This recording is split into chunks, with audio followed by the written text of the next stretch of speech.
Welcome back to another episode of Life Along the Streetcar, where we talk about the social, cultural, and economic impacts happening in and to the urban core, in which we define that as a mountain to the University of Arizona, and it loosely follows along the route. You could join us, visit those areas on the streetcar.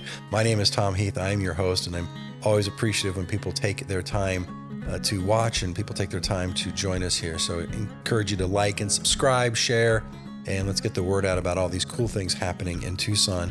And today we're taking a little bit of a road trip, not too much, but a little bit of a road trip, because the foundation of our next group here is on Grant Road, but their impact is community wide. And I have Logan Greene, who is the president, and I understand founding member, maybe the founder of Groundworks here in Tucson. Yeah, I'm one of the founding members and currently the director of the organization. Oh, I said president. I'm sorry. I was board president, so there's probably something online that says that. Okay. But no, we have a great president now, Caitlin Hall. But yeah, I'm the director and, kind of main instigator of the community space. Well, I'm familiar with the name Groundworks because with Downtown Radio, listen to these DJs and they have local bands and we recorded here at the Groundworks studio and that type of thing. And but tell us a little bit about Groundworks, what you're doing in the community. Yeah, so Groundworks, our mission is promoting the youth-driven music and arts community in Tucson. So for us, that means providing a space for 14 to 24-year-olds, though it is all ages, and we truly do have all ages involved. But our primary focus is in that age range of teens and young adults. The idea being that we want to give them the opportunity to express themselves, to explore the arts and experience the arts. There's educational opportunities and things in our recording studio, in our gallery, lots of different aspects of the arts. But more importantly is we want them to be in charge of that and their artistic journey and their creative journey. So we call it youth driven because they are the ones really developing the programming and executing it too, with us facilitating that as much as we need to.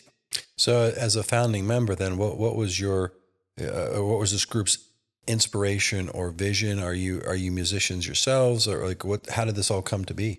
Yeah, I'm a musician. I'm been in Tucson my whole life, fifth generation.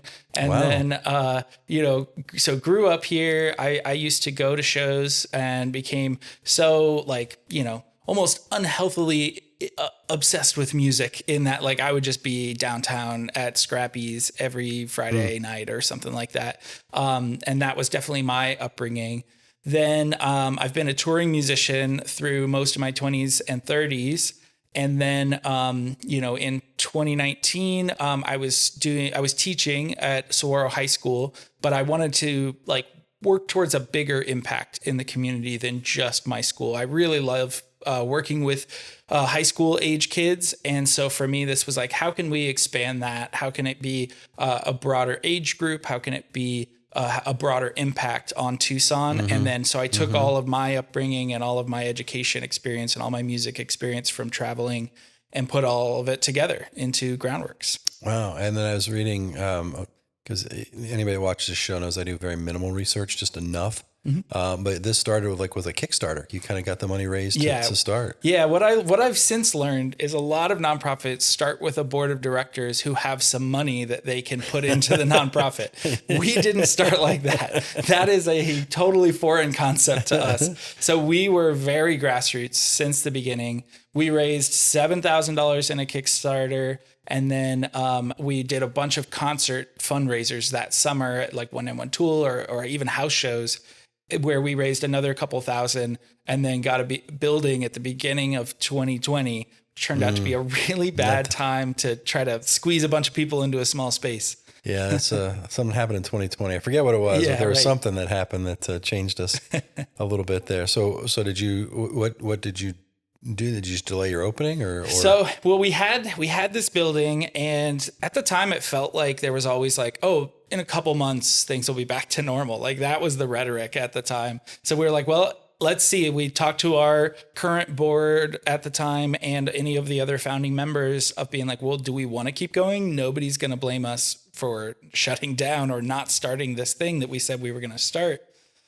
But people wanted it. Our team wanted it. I wanted it. And so we were like, let's commit. Let's try to make it happen. And so we continued trying to build out that building. And then we did what was the most meaningful thing we could at the time. And we created a virtual grand opening. I literally looked into like, what are ways to create like a virtual map of the space that we'd created? Because it was beautiful. We'd had artists come in, we'd built out a stage, and we had a whole gallery area. And so I looked into like real estate apps, and they have some apps out there that you can go and film a building and it'll look like that building. And so we created kind of we took that and used its features to make a creative opening, nice.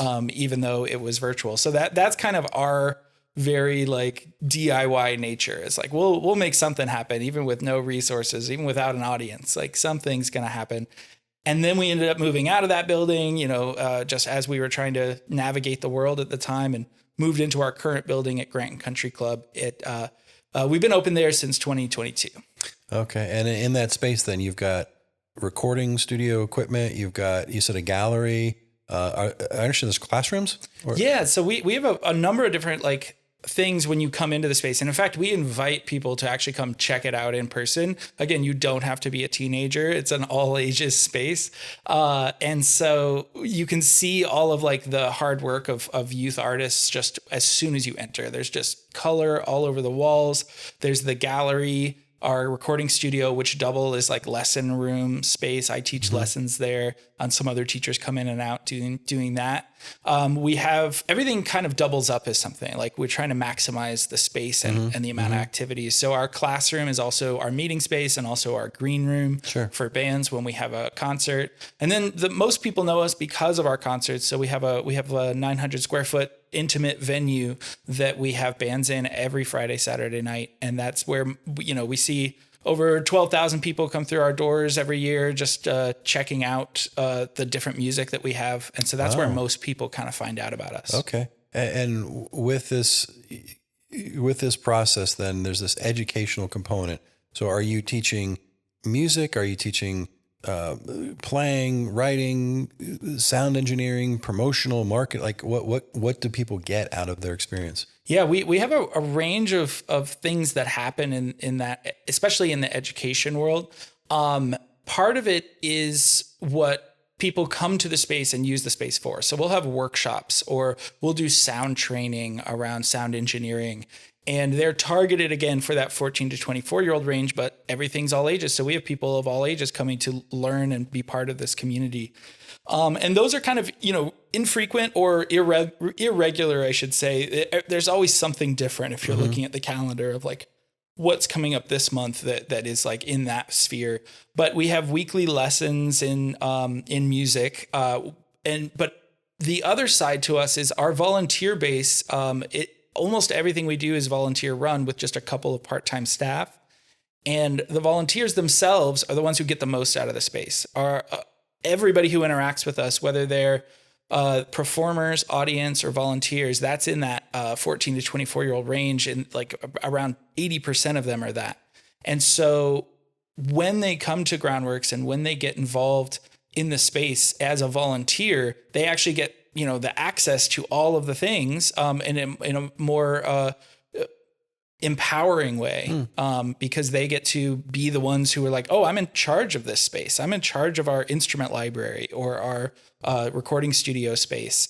And, they're learning how to do that. And so some of it is actual job skills in the arts of being part of making events happen, being an event manager or a sound engineer. And they're learning it by on-the-job experience. Interesting. Yeah. And are they, the people that are coming through there, are they paying for this experience? I know that you have volunteers that are donating their time, but if you're a youth and you're trying to find a way forward, are you paying for studio space, or how does that work? Yeah, everything we do is what we call no one turned away for lack of funds. So it's this not a fluff notion that if anybody comes in and they're like, hey, I want to do this or I want to have this, they do not have to pay for those. A lot of things we do have an asking price. So most of our shows, we ask $10 at the door. And again, if somebody is not able to do that, they can come in. There's no questions asked about that. But we also dedicate like free time for anybody. So we have open hours on Fridays and Sundays from 2:30 to 5:30. And those are times that people can just come in and use the space. They don't have to think about like, oh, can I afford to use? Like, it's just, no, everybody comes in and can use our recording studio during that time. They can rehearse in the space in that time. We have a lot of art supplies that have been donated that are totally available for people to come in and use. So we have as many opportunities as we can find to get youth and others to come in and just, be part of the community. Yeah, it sounds like a great community model, but maybe not the best business model. How do you keep the doors open? What's the funding? It is tricky. Like I said, not having kind of the angel investor sort of thing of somebody who can fill in the gaps. We are very grassroots forward in our funding and fundraising. There's a fair amount that has come from grants, and we trial by fire during the pandemic. We were like, what's a grant? Let's find out. And so, and many we weren't eligible for because we didn't have years of financial records. We had just started. And so some of it now comes from grants. A fair amount of it comes from our event revenue and just doing a concert. We pay out artists from the ticket price or the asking price. And then the rest covers some of our expenses. And then we do grassroots fundraising, like our big Camp Groundworks fundraiser later this month. Yeah, I think that's why when Frank Powers reached out, he said, you got to get these guys on and talk about this fundraiser because, and I knew Groundworks. I didn't know all you were doing. This is really educational. But when Frank Powers tells you to do something, when he suggests it, you do it. You got to keep Frank happy. So you got this fundraiser. This is a camp. It's like a multi-day event. Yeah. So it is a camp in spirit more than actual like, oh, this is a summer camp for kids than what you might think. So I think more of like the movie Wet Hot American Summer of like this kind of fictionalized idea of a camp.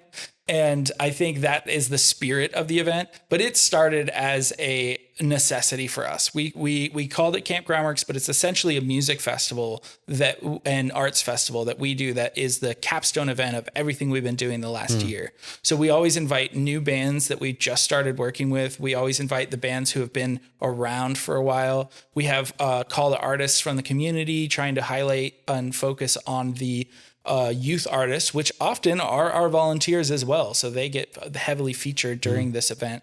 And it is youth run. So the youth right now, they vote on what the theme is each year. They vote on what they want to be working on and what it's going to look like, what the technical needs are. They figure it out and they do all that. And again, we facilitate, sometimes more facilitation, sometimes less facilitation, depending on what they're able to do as young people just getting involved in this for the first time. But in general, the idea is that, youth come together, show off what they're doing, and then we are showing that to the community, asking for funds so that we can keep doing it in the future.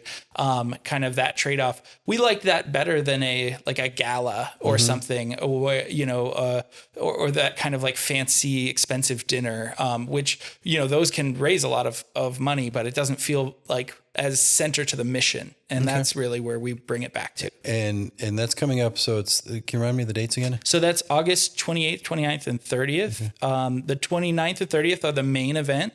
And the kickoff is the Friday, August 28th. And that one is free. Anybody can come. You can kind of get a sense of what's going on. We're going to have our sponsors and some of our donors. We'll have some youth performers. We even partnered with the School of Rock, and they're going to have their house band come with a mix of ages. And then some of those performers are in other bands who are playing the event. So, and it's a physical performance. You go to Groundworks and you're seeing it. It's not a live stream or something like that. So the main event, we also have a live stream. Think like a public access style telethon. Okay. That is the vibe. It gets zany. There's a green screen. The youth are the ones hosting it and leading it throughout. So it can be a really fun access television telethon. I love that. Yeah, exactly. It's kind of like, definitely more our inspiration of subculture, DIY, punk, underground. It's really like a culmination of a lot of those influences. And then to support, obviously you're working off of donations. That's a big piece of it, I would assume. How do we find out about the event? How do we support from a financial standpoint, donate, and all that stuff? Absolutely. There are a number of ways. We really are open to all sorts of support. So there's obviously direct donations through our website, groundworkstucson.com. But you could come to the event in person, and the asking price, $15 per day, will help pay for all of what we're doing, plus help raise funds. We'll have raffles going on, both in person and online. And you can contribute to the auction. We're looking for people who want to donate items, throughout August there'll be an auction happening where you can also just bid on some of those items, and then that money just goes right to us because these are donated things for this purpose of supporting this nonprofit. Fantastic. And social media, people follow you. I'm assuming you've got a presence out there. Yeah. We do a lot where youth are. So our Instagram we just hit 10,000 followers. We was really proud of ourselves for reaching that milestone. But that's at Groundworks Tucson. There are some other social media. We have a Facebook. We have a few others. But yeah, look up Groundworks Tucson on your favorite social media site, and we should be there. and you're but you are a Tucson group. This is not like a part of a national chapter. Like, where did the name come from? The short of it is it's the name that we could all agree on. But in reality, we did like it because the name Groundworks kind of implied that we were building something. Mm-hmm. We were building a foundation for the creative youth and arts community. And so it's working from the ground up. Yeah, it's such an interesting name because it's groundwork, like you're doing the groundwork, you're building this, but then it's works because it's art. So I thought Groundworks was an interesting name. That was what was going through my mind. I was just curious if that's where it came from, or you're like, oh no, this is out of New York and this is the name they gave us. It is entirely our creation. Though there are, that name gets used in lots of different purposes. We are not a construction company, if anybody thought that. Well, you're an art construction company. Exactly. Community construction. Logan, I greatly appreciate what you're doing in the community. I appreciate your time and sharing this, and looking for hopefully a huge successful fundraiser, and maybe we'll have you on down the road and talk about what's coming up next. Yeah. Thank you so much for having me. This is a blast. Again, thank you for watching this episode of Life Along the Streetcar. Each and every week we have these talented and really passionate people that come in and share their story and their visions with us. And we're so appreciative that they take their time with us here. So I hope you do like and subscribe, share this, get the message out. Let's help this fundraiser be a huge success and launch pad into something even greater for next year. Well, each week our music is provided by the duo of Ryan Hood, and we appreciate them letting us use their song Dillinger Days. James Portis is our executive producer. I want to thank Frank Powers for really making this interview happen. My name is Tom Heath. I am your host. And again, please do like, subscribe, share, support us, and tune in every Sunday for more Life Along the Streetcar. Until next time, stay curious, Tucson.